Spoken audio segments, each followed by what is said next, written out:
Put her on the stage. Let the entire world see what a washed-up failure really looks like." Those were the venomous words of Michael Huth, music industry executive and master manipulator, a man obsessed with publicly destroying his ex-wife in front of the global entertainment elite. He wanted her reduced to nothing, a cautionary tale whispered in the corners of his meteoric rise.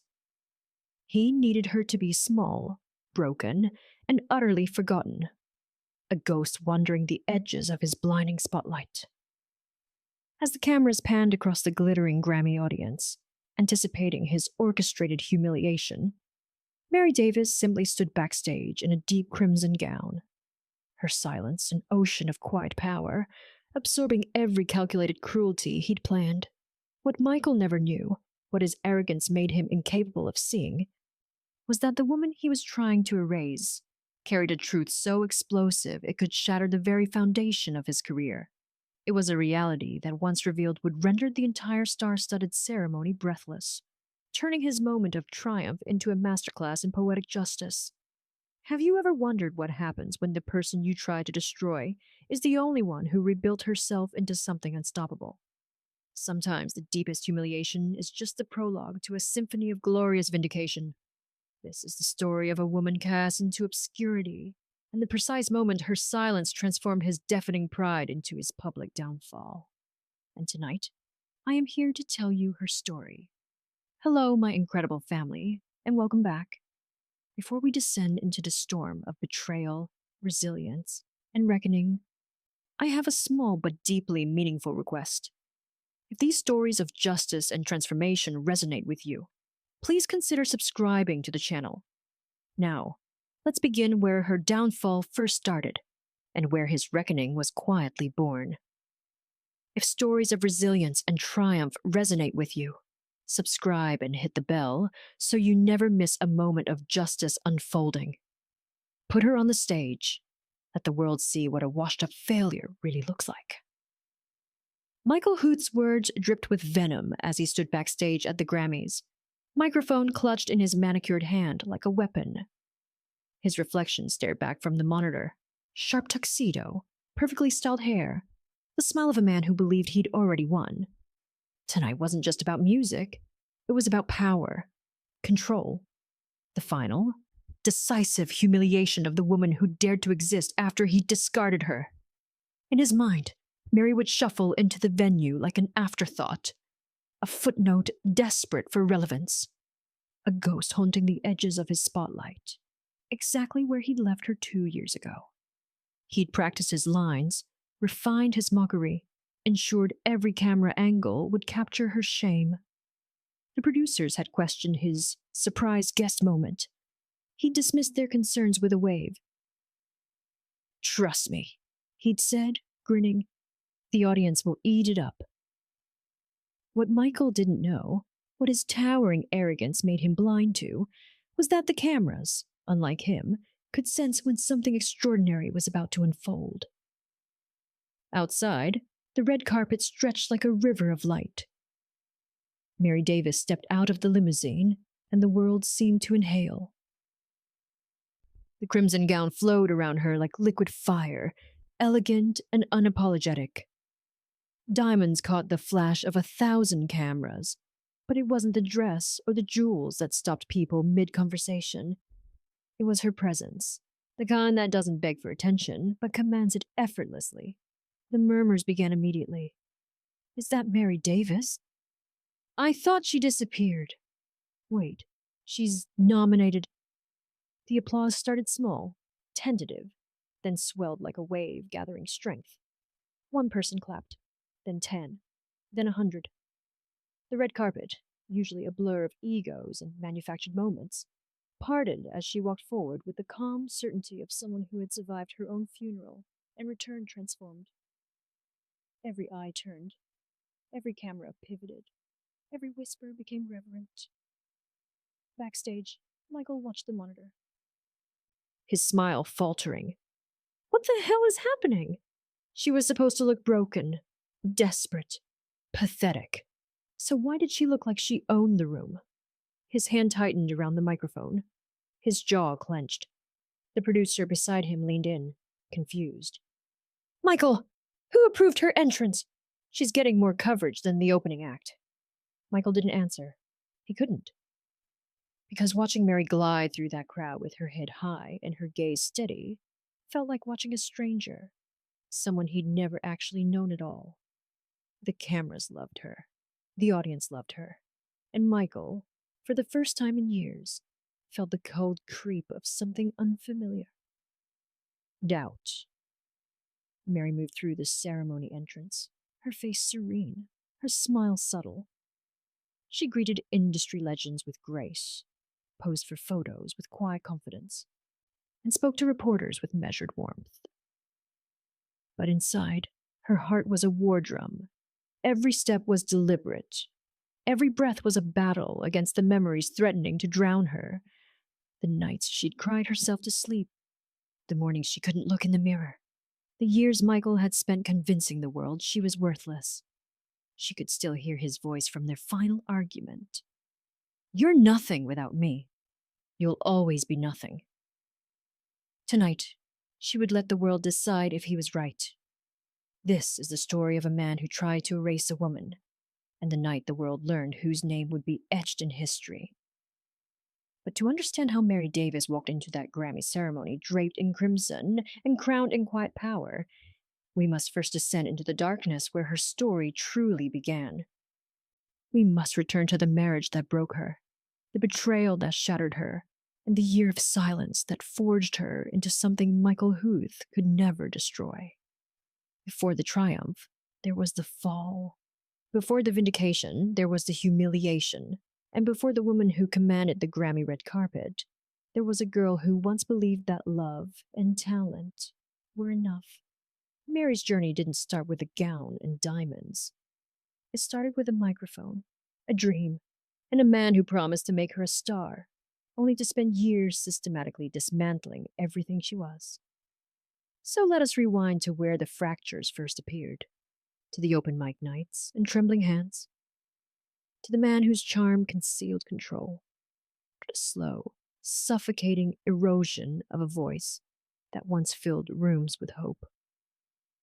Let us return to the marriage that taught Mary Davis the cruelest lesson of all, that sometimes the person who promises to lift you up is the same person who will bury you alive. And let us witness what happens when a woman buried decides she will no longer stay underground. 5 years earlier, Mary Davis stood on a cramped stage in a Brooklyn dive bar, hands trembling around a microphone that had seen better decades. The spotlight was a single bulb. The audience was 17 people nursing cheap drinks. But when Mary opened her mouth and let the first note escape, the room transformed. Her voice, raw, aching, impossibly pure, turned that dingy bar into a cathedral. This was where she belonged. Not in the spotlight's glare, but in its warmth.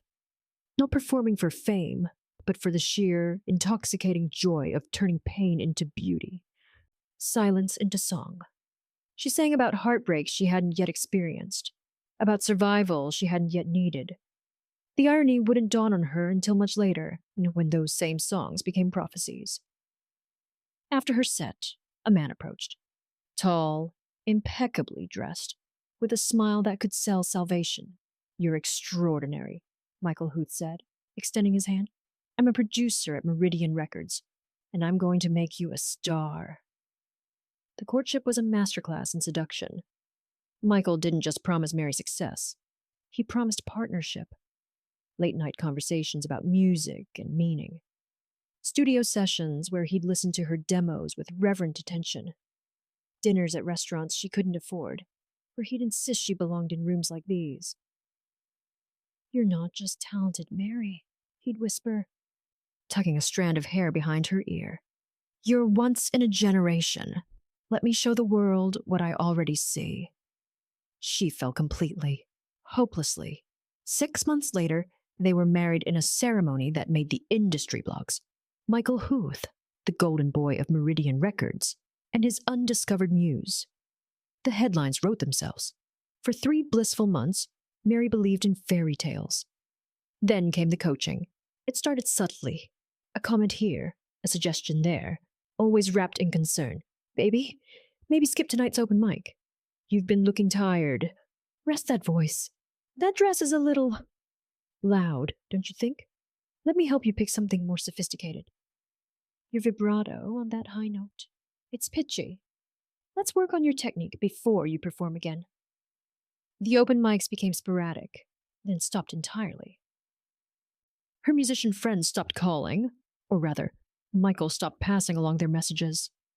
The home studio they'd promised to build remained a pile of equipment in the corner, gathering dust. You're not ready yet, Michael would say, kissing her forehead. Trust me, I know this industry. When you debut, it needs to be perfect. Mary trusted him. After all, he was the expert. He was protecting her career, wasn't he?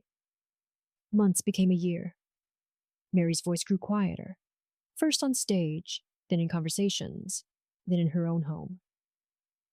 The breaking point came at a Meridian Records anniversary gala. Mary had spent weeks preparing, convinced this would be her moment. Michael had finally agreed to let her perform a single song. She'd chosen carefully, rehearsed endlessly, picked a dress that made her feel beautiful. But when she arrived, Michael's expression darkened. Change of plans. The schedule's packed.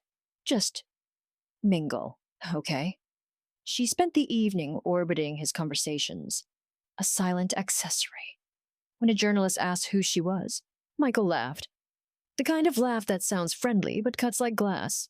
This is Mary, just my wife. She doesn't do anything career-worthy. She used to sing a bit, but... He waved his hand dismissively. We all have hobbies, right? The journalist smiled uncomfortably and moved on. Mary stood frozen, champagne glass trembling in her hand. The room spun. The music became noise. 24 months of silence, of waiting, of trusting, crystallized into a single, devastating truth. He was never going to let her shine, because her light would dim his. That night, Mary found her voice, not in song, but in confrontation. You promised, she said, tears streaming. You said you'd help me. You said we were partners. Michael's mask slipped.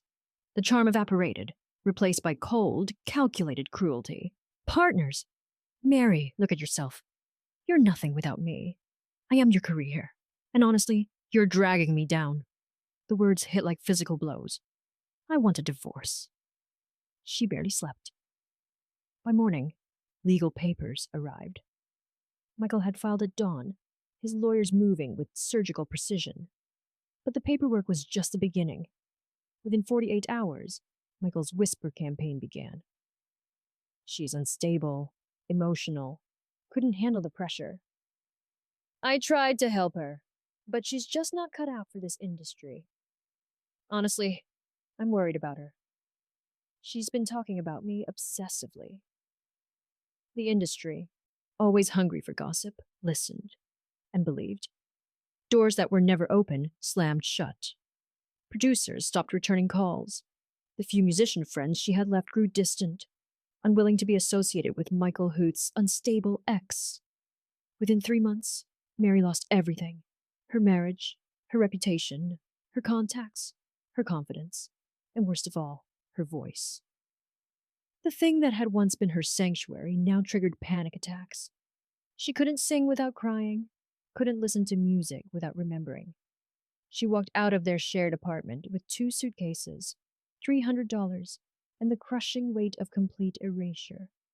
Michael had promised to make her a star. Instead, he'd made her disappear. Drop it in the comments if you've ever felt erased by someone who promised to lift you up. The night shift at Rosewood Diner started at 11 p.m. and ended when the sun rose over a city that had forgotten Mary Davis existed.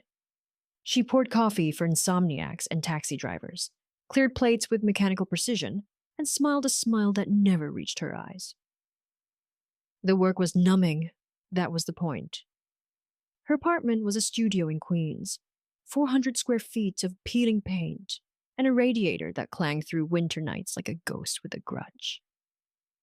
The rent consumed most of her paycheck. The rest went to ramen, and the hope that tomorrow might hurt less than today. Music had become her enemy. Every song on the radio was a reminder. Every melody, a knife twisting in wounds that refused to heal. She'd tried singing once, 3 months after the divorce, standing alone in her bathroom with tears streaming down her face. Her voice cracked on the first note. By the second, she was sobbing. She didn't try again. But grief, Mary discovered, doesn't stay silent forever. It started on a sleepless night, 6 months into her exile. The words came unbidden, scrawled on the back of diner receipts during her break, then on napkins, then in a notebook she bought with tip money. You buried me alive, but forgot I was a seed. I wore your shame like a crown of thorns. Now watch me bloom from the blood. The lyrics poured out in the darkness of her tiny apartment, raw and unfiltered. Songs about betrayal that tasted like poison, about suffocation disguised as love, about the specific devastation of being erased by someone who promised to see you. But also, and this surprised her, songs about survival, about crawling through wreckage, about finding your voice in the ruins of everything you thought you were. She didn't write them for anyone. She wrote them because keeping them inside felt like drowning. 8 months after the divorce, Mary did something reckless. She recorded a song on her phone at 2 a.m., voice raw and unpolished, accompanied only by the cheap keyboard she'd bought at a pawn shop. The song was called Crimson, about bleeding out and refusing to die. Her hands shook as she created an anonymous account on SoundCloud. No name, no photo.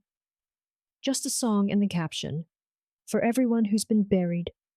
She posted it, closed her laptop, and cried herself to sleep. She expected nothing. She'd learned to expect nothing. The next morning, her phone was vibrating off the nightstand. Mary blinked awake, disoriented. 247 notifications. No. 537. No. Her heart stopped. The song had 200,000 plays. Comments flooded in like a tidal wave. Who is this? This is everything! I've been looking for this song my whole life. This voice. This pain. This truth. Please, whoever you are, don't stop. Mary sat on her mattress on the floor, phone clutched in trembling hands, and felt something she hadn't experienced in almost a year. Hope. 3 days later, an email arrived from an address she didn't recognize. I don't know who you are, but your music is brilliant. I'm an investor in independent artists. I'd like to help you. No strings, no control, just belief. If you're interested, call me. Mary stared at the message for hours. Paranoia and possibility warring in her chest. She'd trusted before. She'd been destroyed before. But something in her, something small and stubborn and refusing to die, whispered, "What if?" She made the call. The investor's name was David Chen. He was quiet, methodical, and asked only one question. "What do you need to make the music you're meant to make?" Mary answered honestly, "Everything." "Then let's start."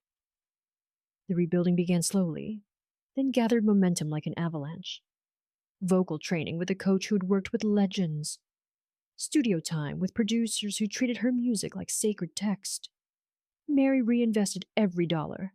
The earnings from streaming, the modest investment from David, her own diner wages saved penny by penny. She performed at open mics again, this time in Brooklyn warehouses and underground venues where Michael's influence couldn't reach.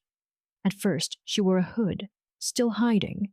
Then, one night, she pulled it back. The crowd erupted. Word spread through whispers and social media posts. The Crimson Voice is performing tonight. People came curious. They left converted. Mary's music wasn't polished perfection. It was earthquake and aftermath, wound and healing happening simultaneously. It was everything the industry had tried to sand away from her, now weaponized into art. 6 months after that first anonymous post, Mary stood on stage at the Lighthouse, a small venue in Manhattan that held 300 people. Every seat was filled as she sang the final note of Crimson. The crowd rose to their feet. The applause wasn't polite, it was volcanic. And then, impossibly, beautifully, they began to chant, Mary! Mary! Mary! Her name, her actual name, not as Michael's wife, not as a footnote, but as herself, broken, rebuilt, and finally singing. Mary Davis closed her eyes, letting the sound wash over her. This wasn't vindication yet. This wasn't the Grammys or the red carpet, or the moment the world would learn the truth. But it was rebirth. And rebirth, she was learning, was just the beginning of becoming unstoppable. If you're rooting for Mary's comeback, smash that like button. Let's show the world we believe in second chances. Mary stood in the back of a downtown conference room at 9 a.m. on a Tuesday, surrounded by people twice her age learning about music publishing rights. The instructor droned on about mechanical royalties and synchronization licenses. Around her, aspiring artists doodled in notebooks, already losing interest in the unglamorous mathematics of the industry. But Mary absorbed every word like gospel, because she'd learned the most expensive lesson of her life. Talent without leverage is just a pretty cage, and she would never be caged again. She enrolled in finance workshops, contract law seminars, business strategy courses taught in cramped community college classrooms. While other artists chased virality, Mary chased knowledge, the unsexy, unglamorous architecture of power that the industry-preferred artists never understood.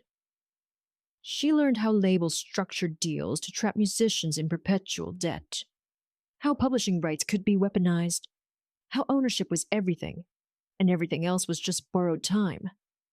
Michael had controlled her by controlling her ignorance. She would control her future by controlling her education. Within a year, Mary had built something Michael never expected, a team. Not a label, not a massive operation. Just 3 people, carefully chosen, fiercely loyal, and hungry for revolution. Sienna Park, a lawyer who'd been blacklisted for defending artists against predatory contracts. She worked for equity and the promise of dismantling the system that had destroyed her clients. Marcus Webb, a financial strategist who'd walked away from a corporate music conglomerate, disgusted by what he'd seen. He managed Mary's growing assets with the precision of a surgeon and the passion of a believer. Jade Torres, a publicist who understood that the best power is the kind no one sees coming. She moved through industry circles like smoke, gathering intelligence, building relationships, never revealing whose interests she truly served. Together, they were Mary's secret weapon, and together, they began planning something audacious. Silverline Records was a mid-tier label with a sterling reputation and serious financial troubles. Mary had done her research. The parent company was hemorrhaging money, desperate for a buyer. The label's catalog was valuable, but its leadership was aging out. It was vulnerable. It was perfect. The acquisition happened through layers of shell companies and proxies, legitimate but deliberately opaque. Investment groups with innocuous names, legal firms that specialized in discretion. Marcus orchestrated it like a chess match played across multiple boards. The board of Silverline never knew who was really buying them. And they never knew that the anonymous investor pouring millions into their rescue was the same woman whose career one of their junior executives had destroyed. The day Mary signed the final documents, her hand trembled so violently she had to pause. Not from fear, from power. She owned it. All of it. The contracts, the catalog, the future, and most deliciously, the career of every executive who worked there, including Michael Huth's department. Michael, of course, noticed nothing. At industry parties, he'd hold court with his usual arrogance, drink in hand, smile sharp as broken glass. Silverline's new ownership? Some hedge fund nonsense? Doesn't matter. I basically run the artist development division anyway. They'd be lost without me. Across the room, executives would exchange knowing glances. Smirks hidden behind champagne flutes. Because they knew what Michael didn't. His boss was the woman he'd spent years convincing everyone was worthless. The irony was exquisite, and Mary, watching from the shadows through Jade's carefully curated reports, allowed herself a small, cold smile. Revenge wasn't the goal, but justice? Justice felt righteous. While Michael schmoozed and postured, Mary disappeared into the studio. Crimson Echoes wasn't just an album, it was a reckoning. 12 tracks that chronicled her entire journey. The seduction, the suffocation, the erasure, the resurrection. Each song was a surgical strike, personal yet universal. She worked with producers who understood that perfection wasn't the goal. Truth was. The vocals were raw in places, deliberately unpolished. The lyrics cut like confessions whispered in the dark. The opening track, Burial, began with silence, 10 seconds of nothing, forcing listeners to sit in the discomfort before her voice emerged like something clawing out of a grave. The closing track, Empire, was a 6-minute epic about building yourself from ruins, ending with a single repeated line. You can't kill what you made stronger. When she finished the final mix, Mary sat alone in the studio at 3 a.m., headphones on, and listened to the album front to back. She cried, but not from sadness, from recognition, from triumph, from the overwhelming realization that she transformed her worst pain into her greatest power. The Grammy nominations were announced on a cold November morning. Mary was in her office at Silverline, an office no one knew she occupied, when Sienna burst through the door, phone in hand, tears streaming down her face. 11, Sienna whispered. 11 nominations. Album of the Year, Song of the Year, Best New Artist, Producer, Engineering, every major category. Crimson Echoes hadn't just been nominated, it had been recognized as one of the year's most important artistic achievements. Mary's legs gave out. She sank into her chair, hands covering her face, as 18 months of grief, rage, determination, and rebirth crashed over her in a single, overwhelming wave. Sienna knelt beside her. You did it, Mary. You got everything back. But that wasn't quite accurate. Mary hadn't gotten everything back. She'd built something better, something Michael could never touch, never diminish, never take away. She'd built an empire on the ashes of her erasure. And now, the world was about to learn her name. Comment, justice, if you can't wait to see Michael's face when the truth comes out. Michael Huth learned about Mary's nominations while scrolling through his phone at a production meeting. His coffee cup paused halfway to his lips. His eyes narrowed. Around the conference table, executives droned on about Q4 projections, oblivious to the rage crystallizing in their colleagues' chest. 11 nominations. Mary Davis. His Mary. His failure. His cautionary tale.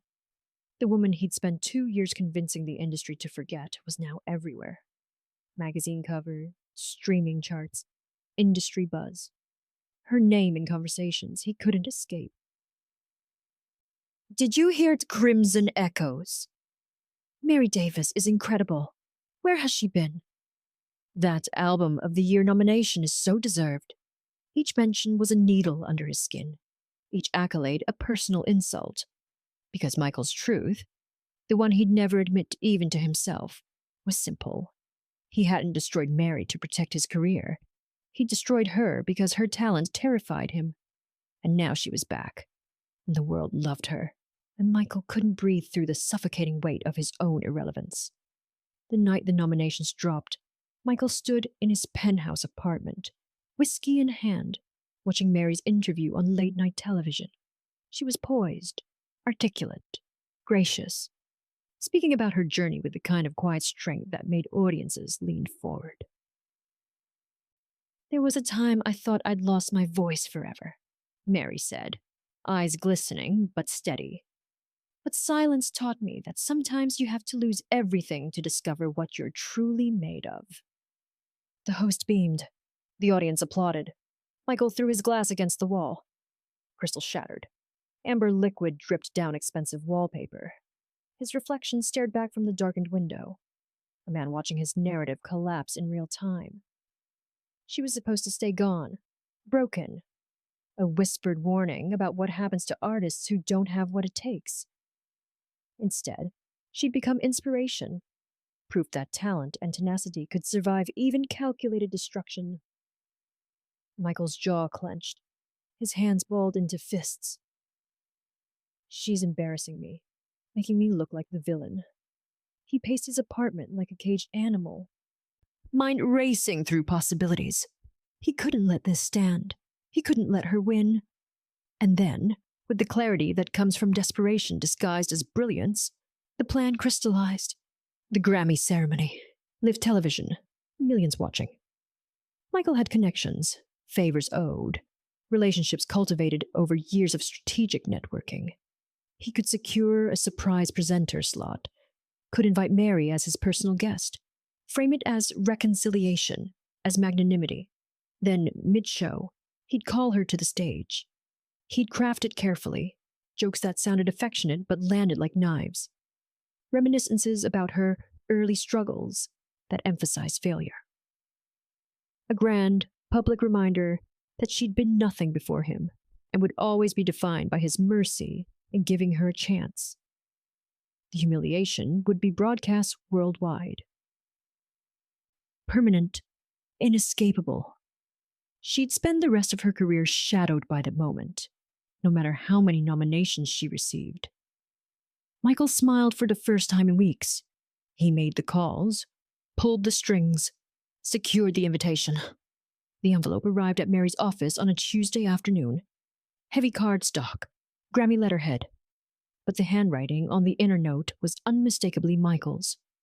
Mary, let's show the world we've moved past our history. Join me at the Grammys as my guest. Time to bury the past and celebrate your success. M.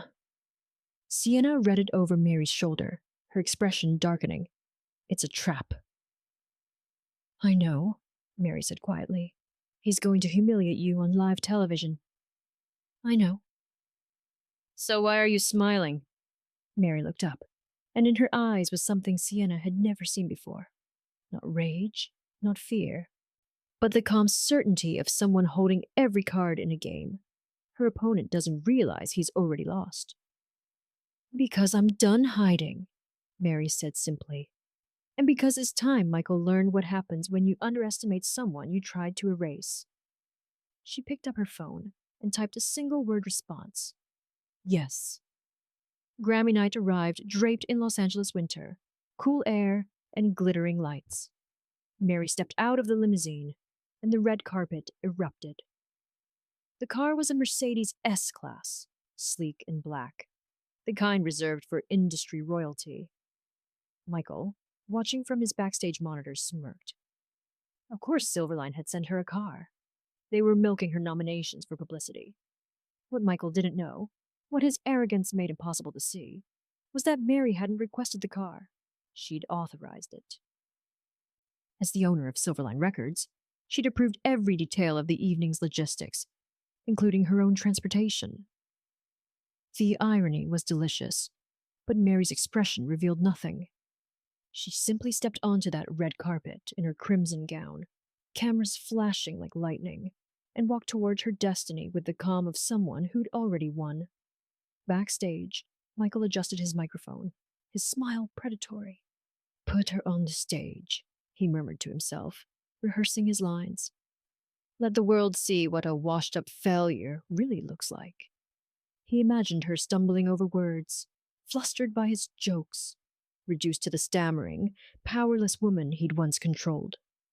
But Michael had always been blind to the truth about Mary Davis. He saw her as the woman he'd broken. The cameras, the industry, and soon the entire world would see her as the empire he'd underestimated. And tonight, the distance between those two versions would become a chasm Michael could never cross. The trap was set, but the hunter had no idea he was standing in it. Share this story with someone who needs to remember that their haters don't get to write their ending. Mary Davis stepped onto the Grammy red carpet, and the world exhaled. The The crimson gown cascaded around her like liquid fire. Deep burgundy silk that caught the light with every movement, elegant and unapologetic. The neckline plunged just enough to command attention without begging for it. Diamonds glinted at her throat and wrists. Not costume jewelry, but the real thing, earned and chosen. But it wasn't the dress or the jewels that made every camera swivel in unison. It was her. The way she moved, slow, deliberate, each step a declaration. Her shoulders back, chin lifted, eyes forward. Not the tentative shuffle of someone grateful to be included, but the regal stride of someone who belonged. Photographers shouted her name like a prayer. "Mary! Over here! Mary, you look stunning! Mary, who are you wearing?" The flashes became a strobe of lightning, and Mary stood in the center of it, serene as the eye of a storm. Inside the venue's grand entrance, the reaction was seismic. Conversation stopped mid-sentence. Champagne glasses paused halfway to lips.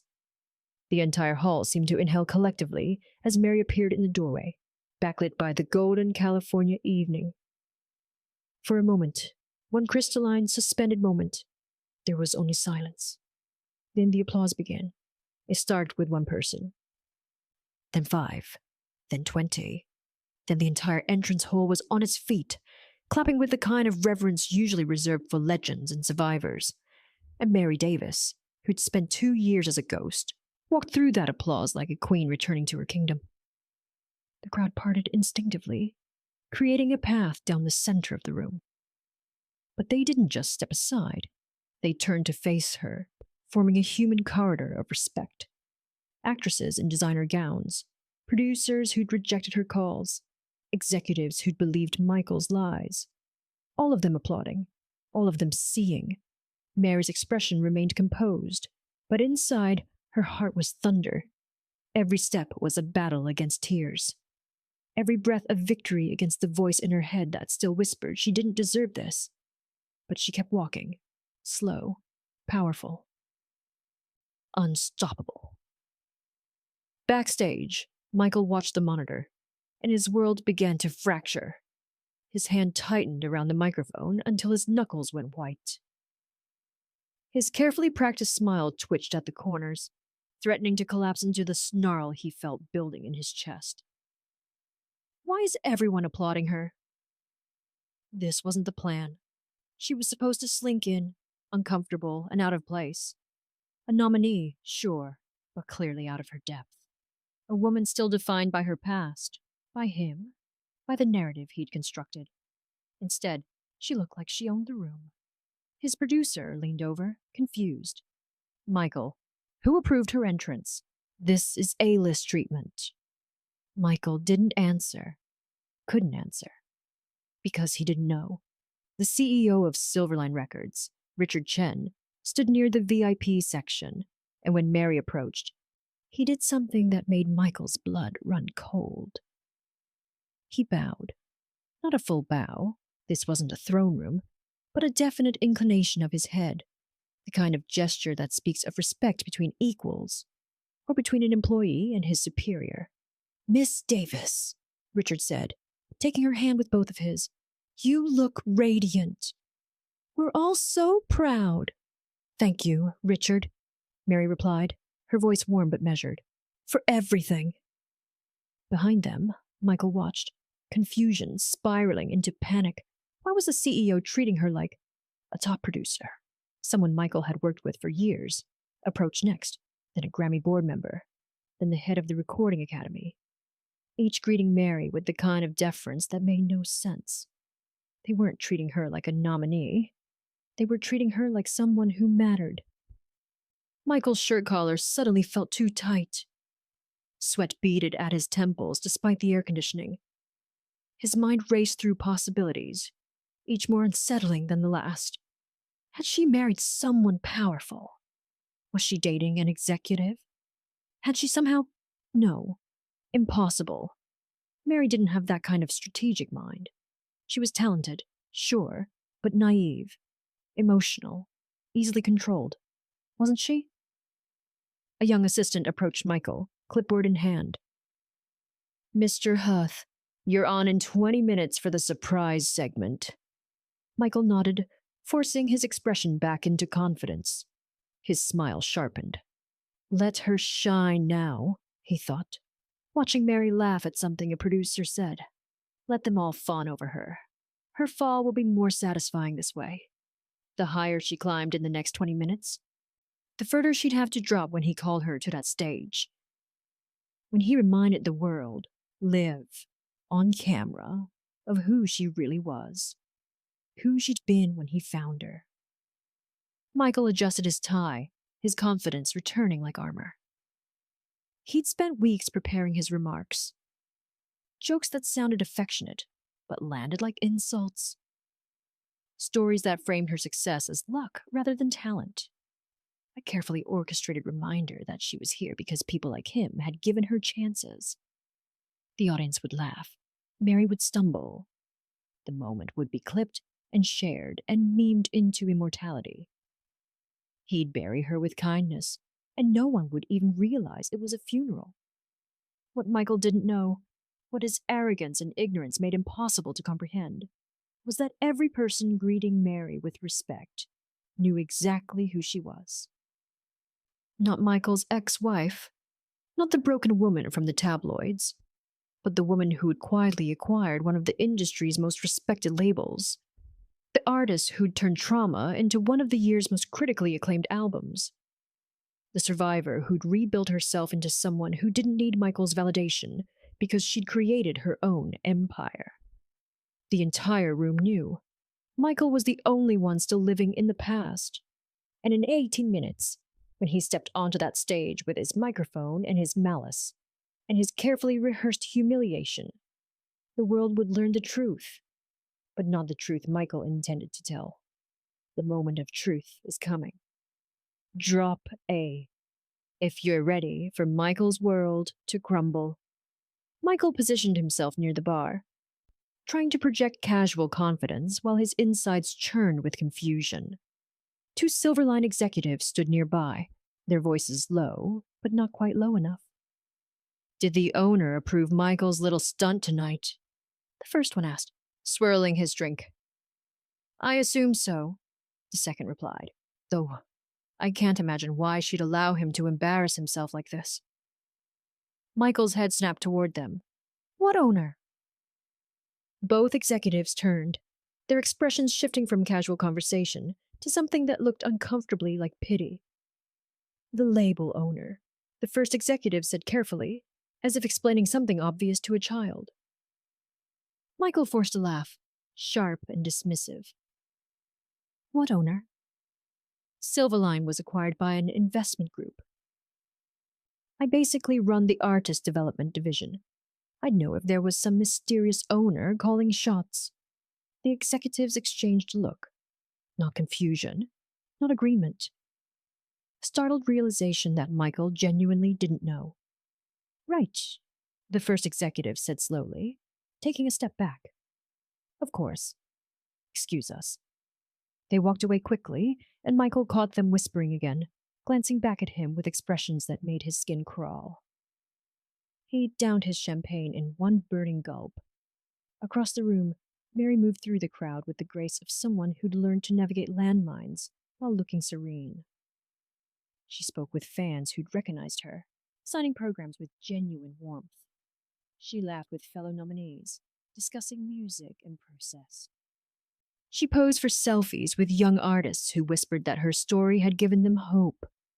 What she didn't do, not once, was acknowledge Michael's existence. She didn't glance his direction, didn't stiffen when he entered her peripheral vision, didn't give him the satisfaction of knowing she was aware of him at all. And somehow, that indifference rattled him more than any confrontation could have.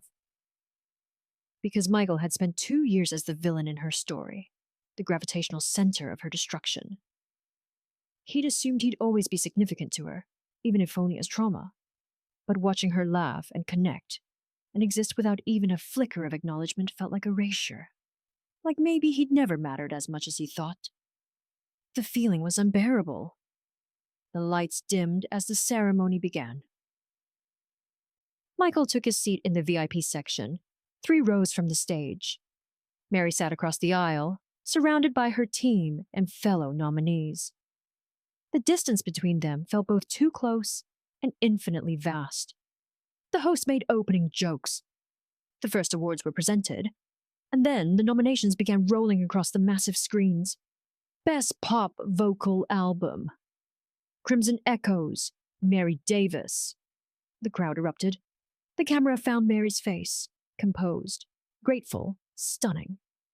Michael clapped mechanically, his smile plastic. Best Song, written for visual media, Mary Davis. Louder applause. Mary's face again, this time laughing at something her lawyer whispered. Producer of the Year, Mary Davis. The cheers were deafening now. People around Michael were on their feet. He remained seated, hands clenched in his lap. Record of the Year, Mary Davis, Empire. The entire hall was chanting her name now. Mary! Mary! Mary! Michael felt the world tilting sideways, gravity losing its grip. Every nomination was another spotlight on her, another reminder that she'd built something massive without him. Despite him. Because of him, a small voice whispered. Your cruelty was the fuel for her fire. He crushed the thought like an insect. Backstage, during a commercial break, Michael met with the stage director. Everything's set for your segment, Michael asked, his voice tight. All loaded into the teleprompter, the director confirmed, scrolling through his tablet. Your intro, the surprise call-out, the jokes about her journey. He air-quoted the word, clearly uncomfortable. Though I have to say, Michael, this feels... It'll be fine, Michael snapped. Trust me, the audience loves this kind of thing. Emotional, real. She's expecting it anyway. The director didn't look convinced, but he nodded. Michael reviewed the teleprompter text one last time, his lips moving silently as he rehearsed. Mary Davis, everyone. My ex-wife, for those who don't know. We've had quite the journey, haven't we, Mary? From open mic nights to the Grammys. Though, let's be honest, we both know which part of that journey was the real work. It was perfect, self-deprecating enough to seem humble, pointed enough to draw blood. The audience would laugh nervously. Mary would force a smile, and the moment would be his. Everything was set. The stage manager gave him a thumbs up. 5 minutes to his segment. Michael rolled his shoulders, adjusted his bow tie, and prepared to reclaim the narrative. But in the audience, something shifted. Jade Torres, Mary's publicist, sat with her phone angled low, watching a private text thread explode with messages. Richard Chen, Silverline CEO. Should I stop this? Marcus Webb, Mary's financial manager. She said to let it play out. Sienna Park, Mary's lawyer. She wants him to do this. Jade Torres. She knows exactly what she's doing. Trust her. On stage, the host wrapped up another presentation. The teleprompter loaded Michael's segment. In her seat, Mary Davis sat perfectly still, hands folded in her lap, face serene. She looked like someone waiting. Not with fear, not with anger, but with the calm, patient certainty of someone who'd already won and was simply allowing her opponent to realize it. Michael stepped toward the stage entrance, microphone in hand, smile razor sharp. The lights swiveled toward him. The audience quieted in anticipation, and somewhere in that hushed, expectant silence, the trap Michael had set so carefully began to close. Not around Mary, around him. The presenter walked to center stage, golden envelope in hand. Alicia Keys, legendary and beloved, stood in a spotlight that turned her gown into liquid gold. The audience held its breath, that specific, electric silence that precedes life-changing moments. The Grammy for Album of the Year, Alicia said, her voice rich with anticipation, recognizes artistic achievement, technical proficiency, and overall excellence in the recording industry. Backstage, Michael stood in the wings, microphone ready, his segment scheduled immediately after this award. He grinned, checking his reflection in a darkened monitor. In 60 seconds, he'd take that stage. In 60 seconds, he'd reclaim control of the narrative. In the audience, Mary sat perfectly still, hands folded in her crimson lap. Alicia opened the envelope. Her face broke into a radiant smile. And the Grammy goes to... The pause stretched like eternity. Mary Davis. Crimson echoes. The world erupted. The entire venue exploded into applause, so thunderous it felt physical. A standing ovation materialized instantly. Producers, artists, executives, everyone on their feet, clapping with the kind of fervor usually reserved for once-in-a-generation moments. Because they knew. The industry knew. This wasn't just an award. It was vindication. Mary stood slowly, deliberately, her movements unhurried. The crimson gown flowed around her like liquid courage. Her face showed emotion, tears glinting in her eyes, but her composure never wavered. She turned to her team. Sienna was sobbing. Marcus was grinning so wide his face might split. Jade simply nodded, once, with the satisfaction of someone who'd known this was coming. Mary hugged each of them. Then she turned toward the stage. Backstage, Michael's microphone slipped from his hand. It hit the floor with a metallic clang that no one heard over the applause. His face drained of color. His carefully constructed smile collapsed into something raw and desperate. No. She wasn't supposed to. His segment. His moment. His chance to remind everyone who Mary Davis really was. Gone. Deleted by her victory. The stage manager touched his shoulder, already apologetic. We're cutting your segment. No time now. Maybe later in the show. But Michael barely heard him. He could only watch the monitor as Mary Davis walked toward the stage that should have been his moment of triumph. Mary's walk to the stage was a masterpiece of controlled power. Slow. Intentional. Each step measured like a drumbeat. She didn't rush, didn't stumble, didn't let the magnitude of the moment overwhelm her into anything less than regal. The camera followed her journey, up the aisle, past rows of industry legends standing and applauding, toward the stage that glowed like an altar. She was the opposite of everything Michael had wanted her to be. Not broken, not diminished, not a ghost haunting the edges of someone else's spotlight. She was the sun, and everyone else was orbiting. When she reached the stage, Alicia embraced her with genuine warmth, whispering something that made Mary's smile widen. Then Alicia handed her the Grammy, that golden gramophone that represented everything Mary had been told she'd never have. Mary stood at the microphone, the trophy in her hands, and waited for the applause to settle. Her acceptance speech was elegant, measured, and absolutely deadly. Thank you, Mary began, her voice clear and strong. Thank you to the Recording Academy, to every artist who inspired me, to every person who listened to these songs and heard their own story in them. She paused, letting the moment breathe. I want to thank my team, Sienna, Marcus, and Jade, who believed in me when I couldn't believe in myself, who helped me rebuild not just a career, but a life. Another pause. The audience hung on every word. And I want to thank Silverline Records. Mary's eyes scanned the audience, landing briefly on Michael's section before moving on. For believing in artists who refuse to be silenced. For understanding that the most powerful music comes from those who've survived being told they have no voice. The applause swelled again, but in the VIP section, something else was happening. Richard Chen, CEO of Silverline Records, leaned toward Michael. Michael barely registered his presence, still staring at the stage in shock, watching his ex-wife hold the industry's highest honor. Michael, Richard said quietly, his voice barely audible over the applause. You do know, don't you? Know what? Michael's voice came out strangled. Richard's expression shifted to something between pity and discomfort. She's your boss. Mary owns Silverline. She's owned it for over a year. The words hit Michael like a physical blow. The room tilted. His vision tunneled. Every sound became distant and distorted. She owns. Mary owns! Impossible!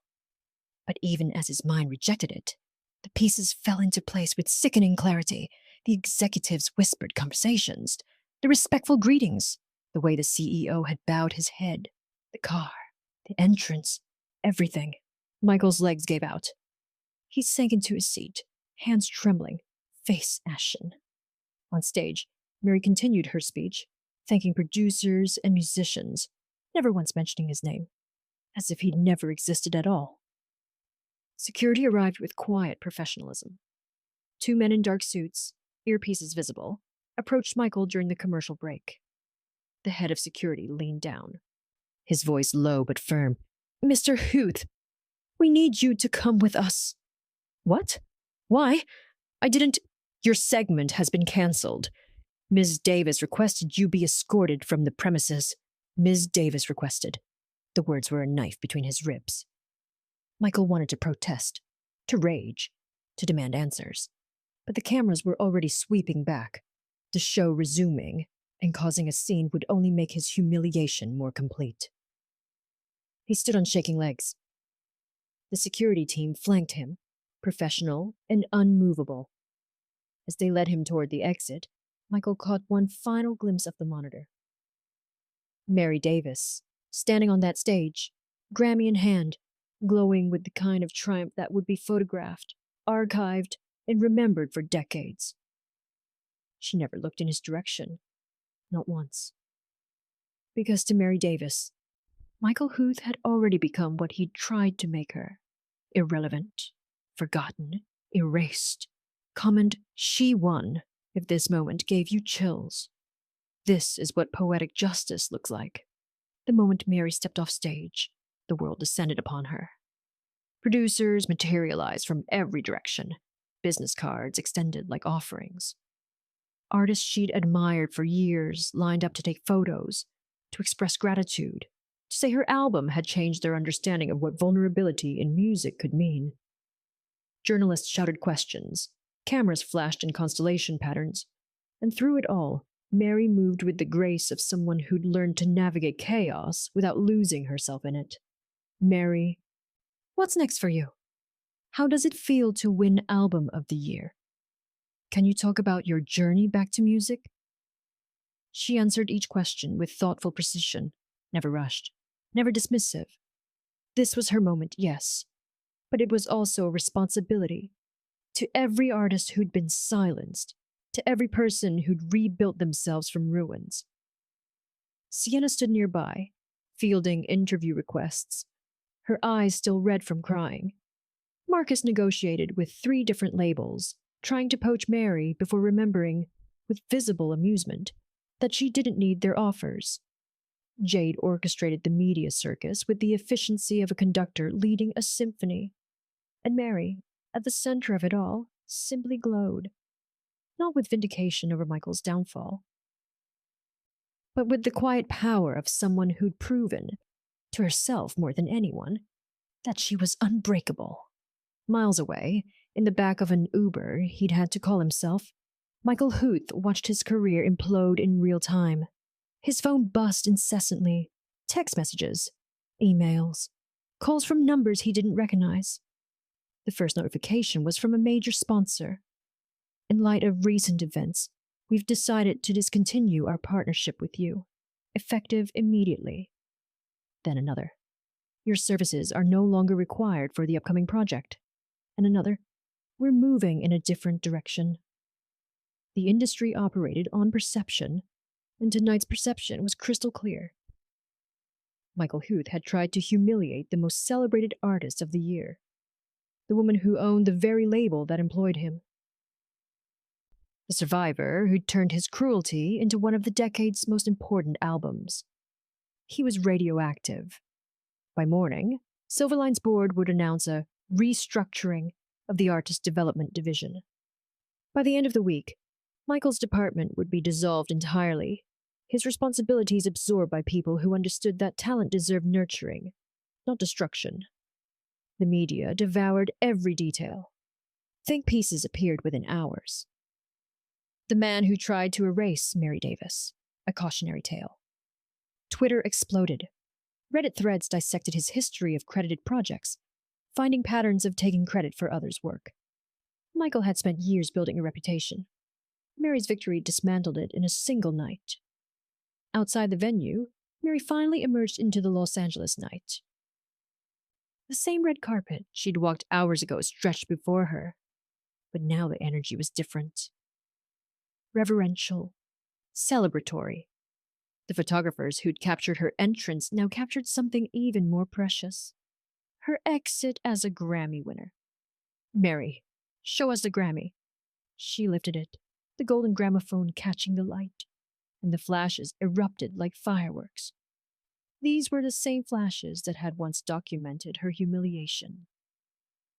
The same cameras that had been present at industry events where Michael paraded her as decoration. The same media apparatus that had published his narrative of her instability and irrelevance. But tonight, they captured her ascension. Tonight, the narrative belonged to her. Mary paused at the end of the carpet, turning back to look at the venue one final time. Somewhere inside, people were still celebrating, networking, performing, the machine of the industry grinding on. She'd been crushed by that machine once. Now she owned a piece of it. The difference wasn't lost on her. Inside the limousine, Mary finally allowed herself to exhale. The Grammy sat on her lap, heavier than she'd imagined, more tangible. She ran her fingers over the engraved nameplate. Mary Davis, Crimson Echoes, Album of the Year. Proof. Physical, undeniable proof that she'd survived. Sienna had asked her earlier, in a quiet moment backstage, if Michael's downfall felt satisfying. Mary had considered the question carefully before answering. "I don't celebrate his fall," she'd said finally. "I celebrate that I'm still standing." Because that was the truth. Michael's humiliation tonight wasn't her victory. It was simply the natural consequence of his own cruelty. Karma, not revenge. Her victory was the music, the album that had poured from her grief and transformed it into something beautiful. The voice she'd reclaimed note by painful note. The empire she'd built in secret, not to destroy him, but to ensure no one could ever destroy her again. Mary had learned the hardest lesson. You don't defeat your demons by fighting them. You defeat them by becoming so completely yourself that they can no longer define you. The limousine glided through Los Angeles, city lights flickering across the windows like fallen stars. Mary leaned back against the leather seat, Grammy cradled in her arms like a sleeping child. Her crimson gown pooled around her. Diamonds still glinted at her throat. But her face showed something beyond triumph. Peace. The kind of peace that comes not from victory over others, but from victory over the voice inside that once believed you deserved the pain. Outside, the city pulsed with life, dreams being chased, hearts being broken, empires rising and falling with the tide of ambition. Somewhere in that vast landscape, Michael Huth was learning what it meant to lose everything. But Mary wasn't thinking about Michael. She was thinking about the girl at that Brooklyn open mic 5 years ago, hands trembling around a microphone, voice raw with hope and vulnerability. She was thinking about the woman who'd worked night shifts and cried in bathroom stalls and written songs in the dark because silence felt like death. She was thinking about every moment of pain that had led to this one moment of transcendence. The Grammy was proof of talent, yes, of hard work and resilience and excellence. But more than that, it was proof that you could be buried alive and still bloom. The car turned onto Sunset Boulevard, and Mary caught her reflection in the window. A woman transformed, not by revenge, but by refusing to stay broken. Michael Huth hadn't lost to Mary Davis. He'd lost to the woman he never believed she could become. And that woman, Grammy, in her lap and the whole world ahead of her, was just beginning. If Mary's story inspired you, please subscribe and share this with someone who needs to remember. You are not defined by those who tried to break you. You are defined by how you rebuild yourself. What's your biggest takeaway from Mary's journey? Drop it in the comments below. Let's build a community of survivors and thrivers.